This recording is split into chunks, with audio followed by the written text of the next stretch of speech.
그렇다면 내신 1등급 학생 무조건 최상위대에 갈 수 있을까요? 여기서 우리가 인지해야 될 게 있어요. 1등급이라고 해서 1등이 아니라는 거죠. 네. 1등급이 1등은 아니잖아요. 근데 우리는 등급을 등수로 이렇게 가끔 착각해서 이야기하는 경우가 있습니다. 따라서 아마 이렇게 생각하는 경우들 많을 거예요. 나는 우리 학교 1등급이야. 당연히 스카이 가야 되는 거 아닌가? 이런 생각을 하고 계시죠.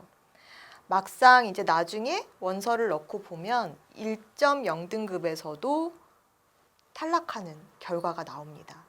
그러면 이제 다들 이건 어떻게 된 일이지? 라는 생각들을 하게 되죠. 실제로 서울대 합격 사례의 어떤 합격, 불합격 사례만 비교해 보더라도요. 1.0등급이 떨어지고 1.25등급이 붙고 하는 결과들이 나와요.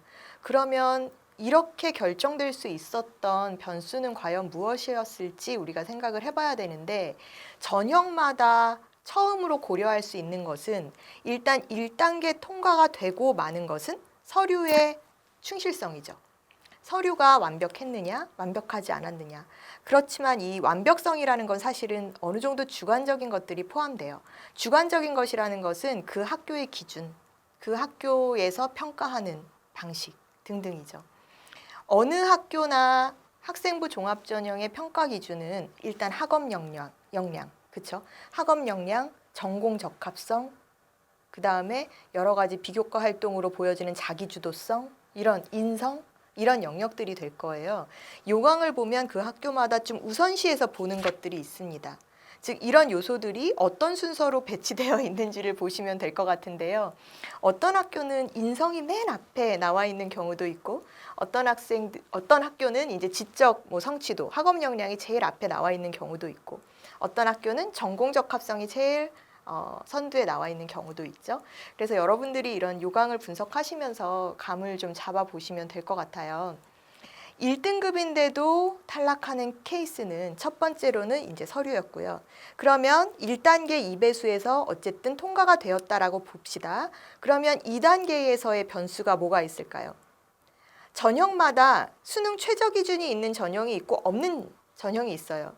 만약에 내가 수능 최저 기준이 있는 쪽으로 넣었다라고 하면은 우리가 생각해 볼 수 있는 거는 최저를 못 맞췄겠구나. 네. 실제로 이런 경우 굉장히 많아요. 수능 한 번으로 결정이 되는 거다 보니까 내가 모의고사를 지속적으로 꾸준히 이제 모의고사 점수가 꾸준히 향상되어 온 학생이었어요. 수능 최저는 당연히 맞출 수 있어라고 자신하는 학생이었는데 그날 컨디션 또는 그날 눈에 뭐가 씌었는지 문제가 잘 안 보여서 막상 수능을 보고 났더니 평소보다 2등급씩 뚝뚝 떨어진 겁니다. 실제로 그런 케이스들이 있거든요. 그러면 자신 있게 넣었다 하더라도 수능 최저를 못 맞춰서 탈락하는 경우가 생기죠. 네. 그 다음에 두 번째로는 수능 최저가 없는 전형이었다라고 한다면 면접이 변수였을 거라고 생각을 하시면 돼요. 아까도 말씀드렸지만 면접이라는 그 비중이 굉장히 큰 부분이죠. 재시문 면접 같은 경우에는 어느 정도 또 답이 정해져 있는 구술고사의 형태이기 때문에 이렇게 재시문을 독해해서 응용할 수 있는 능력이 있는가 없는가, 과연 그런 학생인가, 융통성이 있는 학생인가 아닌가 이거를 보기 위함이라고 생각을 하시면 면접고사를 잘 봐야 최종적으로 합격할 수 있구나라는 생각을 하시면 됩니다. 실제 저희 우리 학생들 중에서도 내신 1.0등급으로 해서 어쨌든 1단계 서류, 교과 전형, 고려대 학교 추천 1 이런 식으로 교과 전형에 이제 통과한 학생이 있었어요. 그런데 이 학생은 남들 앞에 나서기를 되게 수줍어하는 케이스였거든요. 1단계 통과되고 나서 보통 면접 기간이 한 일주일 정도 기간이 있는데요. 그 일주일간의 기간 동안 이 학생이 열심히 면접 준비를 한다고 노력했으나 막상 잘 되지 않았던 겁니다.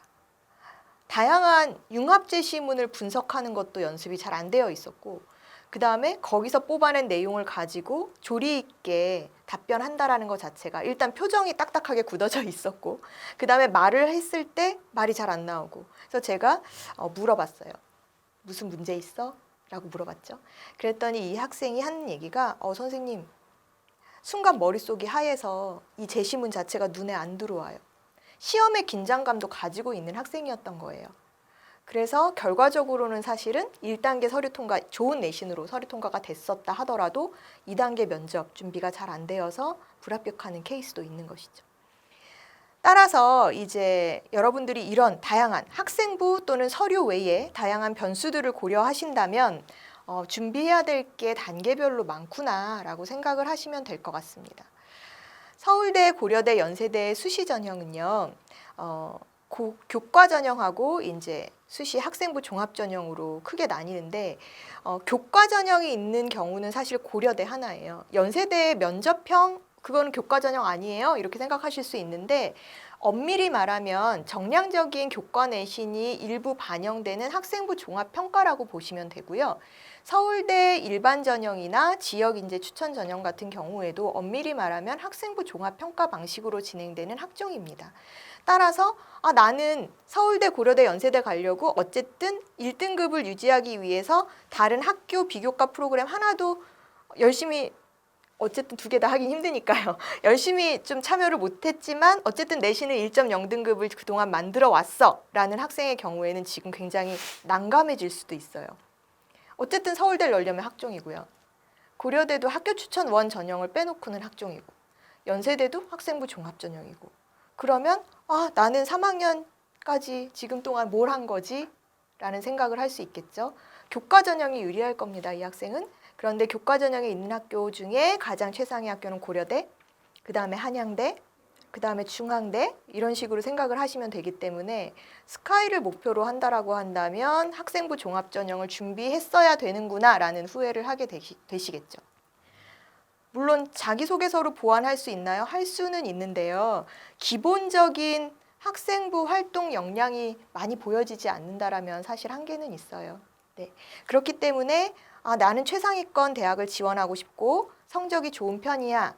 그러면 어쨌든 학생부 관리에 신경을 쓰셔야 된다라는 것, 서류 준비를 하셔야 된다라는 것 인지하셔야 될 것 같습니다. 그러면 학생부 관리는 어떤 식으로 해야 되는 걸까요? 가장 궁금한 부분일 텐데요. 무조건 열심히 하면 되나요? 무조건 열심히 하다 지치는 경우가 많아요. 1학년 때부터 나는 학종 가겠어 라고 생각을 해서 모든 교내 프로그램 다 나가고 모든 대회 다 나가고 동아리도 막 여러 개 열심히 했는데, 여러분들 아마 학교 생활이 힘든 거 아시죠? 그렇게 열심히 하다 보면 내신 관리까지 열심히 하기도 힘들고 이 두 마리 토끼를 다 잡기가 굉장히 어렵잖아요. 그래서 열심히 이런 비교과 활동에 참여를 하다 보니까 상대적으로 내신 성적을 신경을 못 써서 내신이 조금 애매한 선이 나왔어요. 그러면 2학년쯤 올라갈 때, 1학년 마치고 2학년 올라갈 때쯤 학생들이 이제 방황이 시작이 되는 것이죠. 어떻게 방황을 하냐면 어떡하지? 둘 다 못하겠는데? 선생님 너무 힘들어요. 어떡할까요? 내신만? 아니면 비교과만? 그것도 불안한데? 그럼 정시? 막 이런 식으로 막 혼란스러워해요. 저는 항상 그렇게 얘기해요. 그렇게 고민할 시간에 학생부 관리하는 게 제일 효율적이다라고 얘기를 하거든요. 고민해봤자 답이 안 나온다. 지금 어쨌든 과정에 있는 것들을 먼저 잘 만들어 놓고 그때 가서 생각을 하자라고 얘기를 하죠. 학생부 관리는 무조건 다 모든 것들을 열심히 한다라고 되는 것은 아니고요. 전략이 필요해요. 어떤 전략? 제가 그 학생부 종합 서류를 말씀드릴 때 고교 프로파일 말씀드렸죠. 우리 학교의 목표, 우리 학교가 밀고 있는, 즉 우리 학교에 특화된 프로그램이 무엇이고 또 우리 학교는 어떤 인재상을 양성해 내려는 지향점이 있는가? 이런 것들을 생각을 해서 내가 유의미한 학교 생활에 그 계획을 좀 세우셔야 되겠죠. 창의체험 진로 활동에서도 우리 학교에 맞는 우리 학교에서 활발하게 활동하고 있는, 운영하고 있는 그런 프로그램에 참여하는 것이 좋고요. 지금 1학년 같은 경우에는 수상 같은 경우가 한 학기에 하나밖에 기재가 안 돼요. 그러면 수상 하나만 기재되니까 무조건 하나에만 올인해서 어쨌든 하나만 수상하면 되나요? 라는 경우들이 있는데 그렇게 하면은 또 안 돼요. 왜냐하면 모든 활동들 다양한 내 일단은 진로랑 연관된 수상에 집중하셔야 되고, 내가 언어 쪽에 역량을 좀 어필하고 싶은 학생이야, 어문 계열로 갈 거야 라고 한다면 토론 대회라든지 뭐 말하기 대회 또 이런 쪽으로 많이 집중을 하셔야 되겠죠. 이렇게 여러 가지 대회들을 일단 1학년 때는 다양하게 나가서 상을 여러 개를 탔을 때 가장 의미 있는 상으로 기재를 하시면 돼요. 그러면 이런 질문이 있을 거예요. 그러면 나머지 제가 뭐 장려도 타고 은상도 타고 금상 타고 막 이렇게 했는데 금상 탄 걸로 기재를 했습니다. 그러면 장려랑 은상 탄 거는 다 버리게 되나요? 제가 이렇게 노력해서 상을 탄 게 너무 아깝지 않나요? 라고 생각을 하실 텐데요. 활용해야죠. 아마 관련 교과의 세특 내용으로 어필할 수 있는 부분이 있을 거예요. 제가 이 얘기는 해당 고교 선생님들한테도 같이 얘기를 통해서 이제 나눴었던 이야기이기 때문에 말씀드릴 수 있는데요. 이렇게 내가 노력했었던 과정에서 뭐 국어 글쓰기 대회에서 장려를 탔는데 나머지 은상 탄 게 있어서 그거를 못 썼어요. 그러면 국어에서 글쓰기 활용 능력이 뛰어난 학생으로 어필하기 위해서 그 노력 과정을 세특 기록으로 넣을 수 있는 것이죠. 그래서 여러분들이 이런 이제 수상이라든지 또 교과의 성취 전략적으로 접근을 하셔야 되고, 동아리 같은 경우도 1학년부터는 사실은 동아리 활동 내용이 많이 기록될 수가 없어요. 지금 한 30자 정도 들어가는 걸로 제가 알고 있는데, 사실적으로 이 동아리는 어떤 활동을 하는 동아리다, 동아리 명칭과 사실적인 정보밖에는 기재될 수가 없는 것이죠.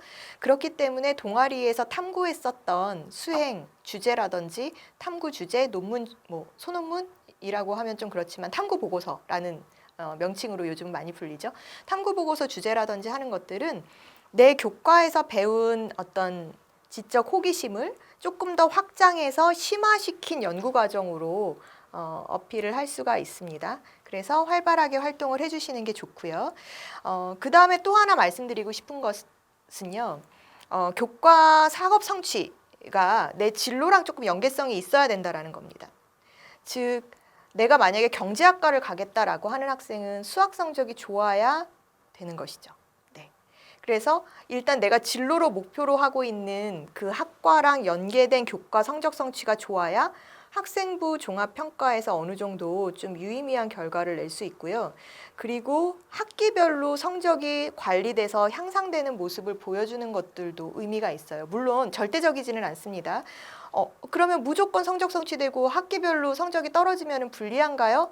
꼭 그렇지는 않아요. 이것도 학교마다 기준이 달라서요. 어떤 학교는 학기별로 향상되는 것들을 좀 유의미하게 보는 학교가 있고, 또 특별히 그렇지 않은 경우들도 있으니까요. 하지만 우리가 어쨌든 준비를 해나가는 과정에 있어서는 내가 진로랑 연관된 교과목의 성적 성취만큼은 꾸준히 향상시켜서 관리하는 모습을 보여줄 수 있는 게 좋겠죠. 그래서 1학기 성적이 안 나왔다고 포기하면 안 되고 2학기 땐 조금 더 올려갈 수 있도록 계획을 잡으시는 게 좋을 것 같아요. 자, 진로랑 연관된 이런 등급 관련, 그 다음에 수행평가 관련 말씀을 드리고 있는데, 진로 연계 보고서, 요즘은 이제 교과 수행에서도 진로랑 연계된 주제로 보고서를 내라든지 발표를 하라든지라는 이제 요구사항들이 많으신데요. 이런 것도 잘 잡아야 돼요. 통합과학 시간에 지구과학 배우면서 너는 경제학과 목표로 하고 있지, 진로랑 자유주제인데 어쨌든 진로와 연계성이 보이도록 보고서를 내라라고 했을 때 아이들은 이제 혼란스러워합니다. 경제랑 지구과학 어떻게 연결시켜야 되지? 고민에 휩싸이죠. 그러면 최근에 이제 이슈가 되고 있는 환경 문제를 가지고 생각을 해볼 수가 있을 거예요. 빅데이터를 이용한 뭐 통계가 이제 이런 기상 일기예보 예측에 어떻게 쓰이고, 또 그런 일기예보 예측을 가지고 내가 마케팅 전략에 어떻게 활용하는지, 이런 식의 연결고리를 가지고 기존의 기업 사례를 하나 정보 브리핑 해보는 형태로 보고서를 낸다든지 하면 이게 이제 진로랑 유의미한 수행평가 주제가 될 수 있겠죠. 그래서 이런 식으로 여러분들이 다양한 내가 진로로 하는 방향에 맞춰서 해야 되는데, 여기서 한 가지 말씀드릴 게 있어요. 뭐냐 하면, 저는 진로가 아직 정해지지 않았어요. 저는 어떡하죠? 이런 경우가 있잖아요. 진로를 구체적으로 정한다라는 건 사실 힘든 일이에요. 어른이 되어서도 마찬가지거든요. 고등학교 1, 2, 3학년 가는 동안 나는 진로를 뭔지 모르겠는데, 잘 못 정하겠는데 라는 경우도 분명히 있습니다. 그래서 이런 질문들을 많이 하죠.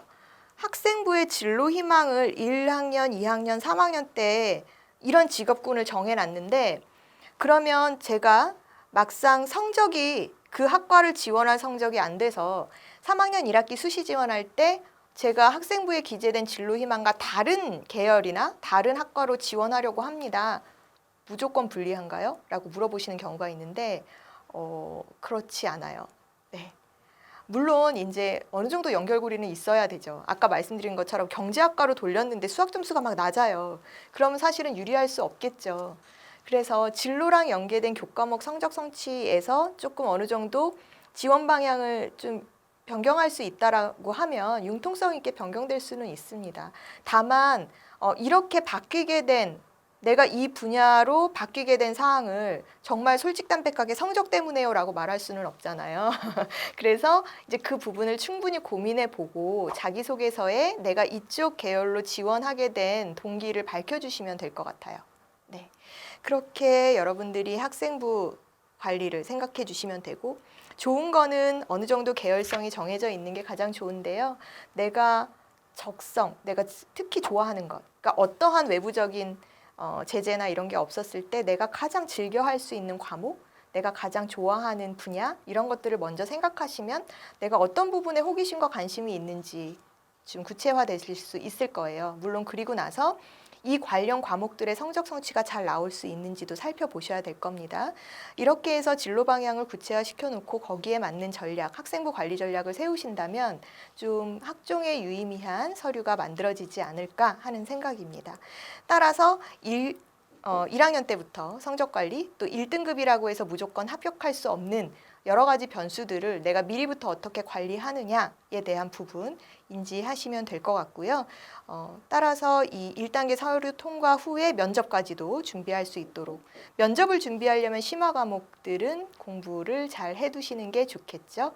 네, 그렇게 해서 서류 기반 면접과 제시문 형태의 면접을 미리미리 준비할 수 있는 연습까지도 사실은 전략적으로 좀 세우시면 될 것 같고요. 시기별로 말씀드리면 서류 기반 면접 같은 경우에는 어느 정도 학생부와 자기소개서가 완료된 이후 9월 달부터 준비를 하시면 될 것 같고요.